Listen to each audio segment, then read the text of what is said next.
Hi there, this is a music reading review. So we're going to start with a general idea of what we need to do when we're reading music for fourth grade band and what we need to do for each individual instrument. So before you write things down, this is going to be a general idea of what we're doing, and then I'm going to show what we do with each individual instrument on the backside.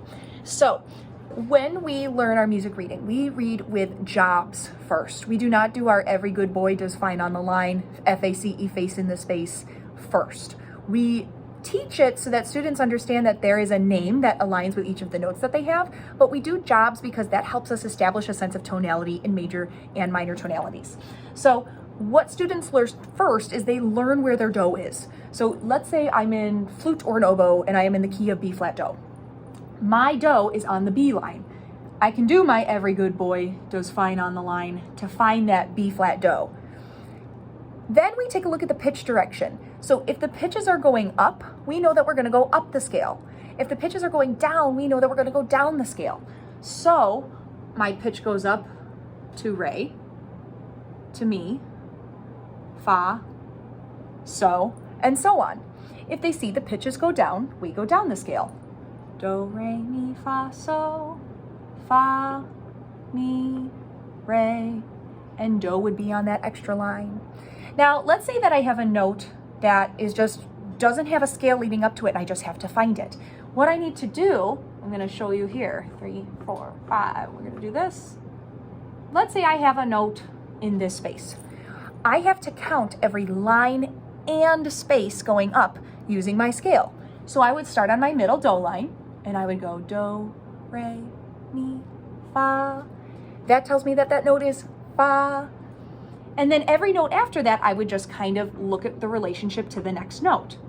So I know this one is fa. I have to get to this note. Well, in order to get to this note, I skip over this line note. Fa, mi, re, because I skipped over mi and I jump right to re.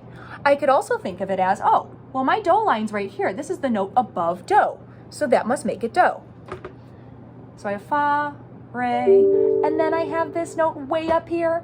I can look back and think, oh, well, this was fa, this is the next one up, that must be so. Or I can just count. Do, re, mi, fa, so, and get my note. Now this is all for just beginning. This is not going to happen forever where I have to count each line in space. Over the next few weeks, students start to memorize these and know exactly where their do is, where their so is in the key of B flat major. And then that's when we start learning other tonalities like E flat major or F major. Now, each individual instrument has a different set of pitches, which can be kind of confusing. So if I am a flute or an oboe, I start my B flat do, re, mi, fa, so, and that's my core set of pitches. For my clarinet and trumpet, this one can get a little bit tricky because we start under the staff. I'm going to start over here to knock into my sax. We start with a UFO note.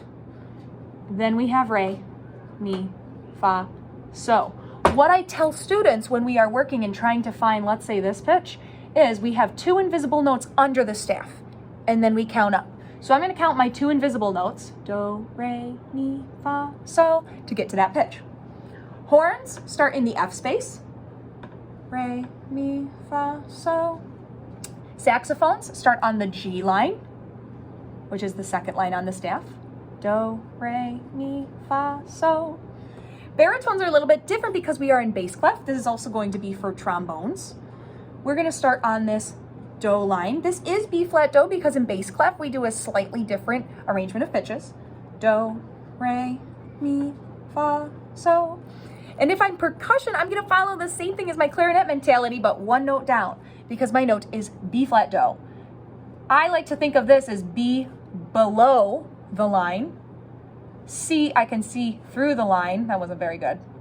But do, re, mi, fa, so. So instead of those just 2 invisible notes, I actually have 3 invisible notes under the staff. So if I'm trying to find out what this pitch is, 3 invisible notes plus the next line, do, re, mi, fa, so, in order to get to my pitch.